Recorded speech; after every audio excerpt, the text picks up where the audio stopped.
के विरुद्ध जो है छापामारी करते हुए कार्रवाई की जाएगी। का नाम धर रही है, कौन मारा है? दिलबंधु। वो ही जो है कुछ बातें जो है स्पष्ट कर रही हैं, उनसे भी हम लोगों ने जो है बारीकी से पूछताछ की और आगे भी पूछताछ करेंगे।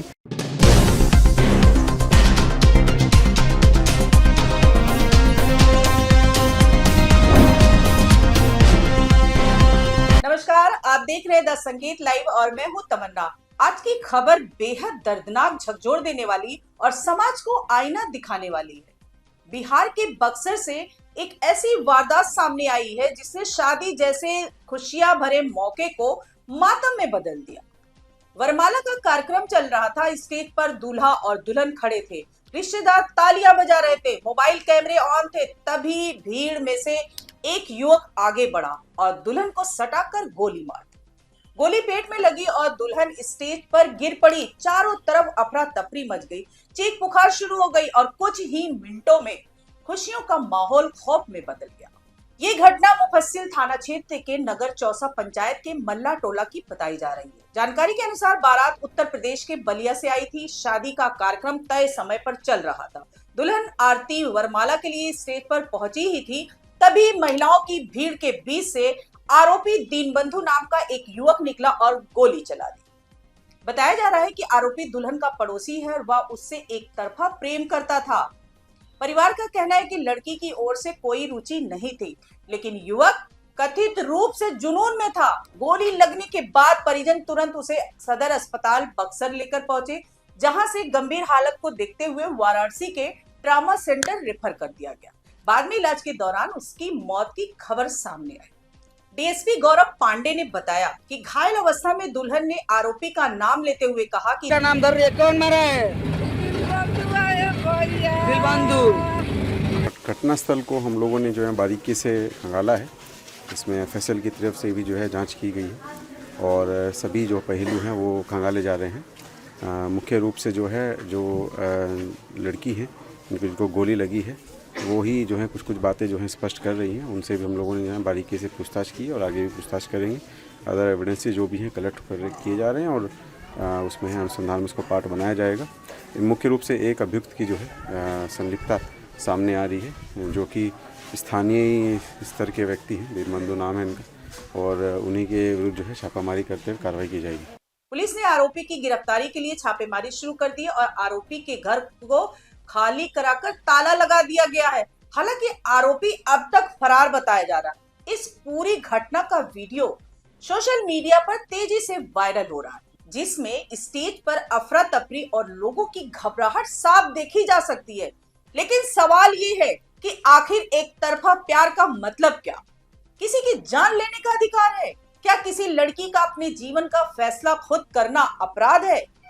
ये घटना केवल आपराधिक वारदात नहीं है या उस मानसिकता का प्रतिबिंब है जिसमें इनकार को स्वीकार नहीं किया जाता, जिसमें लड़की की इच्छा की कोई कीमत नहीं समझी जाती, जहां प्रेम नहीं बल्कि स्वामित्व की भावना हावी हो जाती है। बिहार को लेकर राजनीतिक बहसें अक्सर मंगल राज और जंगल राज के इर्द गिर्द घूमती रहती है, लेकिन जमीनी हकीकत यह है कि महिलाओं के खिलाफ अपराध की घटनाएं केवल किसी एक राज तक सीमित नहीं है, ये पूरे समाज की चुनौती है। मीडिया पर भी अक्सर आरोप लगते हैं कि वह पुरानी राजनीतिक बहसों को दोहराता है, लेकिन वर्तमान की घटनाओं पर पर्याप्त गंभीरता से विमर्श नहीं करता। यहाँ मुद्दा राजनीति से आगे बढ़कर कानून व्यवस्था और सामाजिक सोच दोनों का है।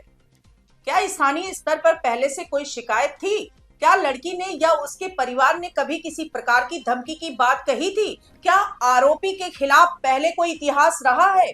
ये सब जांच का विषय है।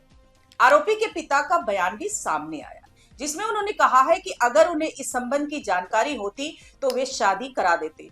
लेकिन ये तर्क अपने आप में कई बड़े सवाल खड़ा करता है। क्या किसी लड़की की इच्छा के बिना शादी कर देना समाधान है, या यह भी उसकी मानसिकता का हिस्सा है जहां उसकी स्वतंत्रता गौण मानी जाती है? पुलिस ने कहा है कि मामला प्रेम प्रसंग से जुड़ा है और आरोपी की तलाश जारी है, लेकिन समाज के स्तर पर हमें यह समझना होगा कि एक तरफा आकर्षण को जुनून और फिर हिंसा में बदलने वाली सोच को कैसे रोका जाए। स्कूल, कॉलेज और परिवारों में भावनात्मक शिक्षा और सहमति की समझ क्यों जरूरी है? कानून सख्त है, कानून सख्त है। भारतीय दंड संहिता के तहत हत्या और हत्या के प्रयास के लिए कड़ी सजा का प्रावधान है, लेकिन अपराध की जड़ मानसिकता में है। जब तक हम इनकार को सम्मान देने की संस्कृति विकसित नहीं करेंगे, तब तक ऐसे मामले सामने आते रहेंगे। शादी जैसे समारोह में सुरक्षा के सवाल भी उठते हैं। क्या आयोजन स्थलों पर पर्याप्त सुरक्षा का इंतजाम होते हैं? क्या गांव और कस्बों में बड़े समारोह के दौरान निगरानी की कोई व्यवस्था है?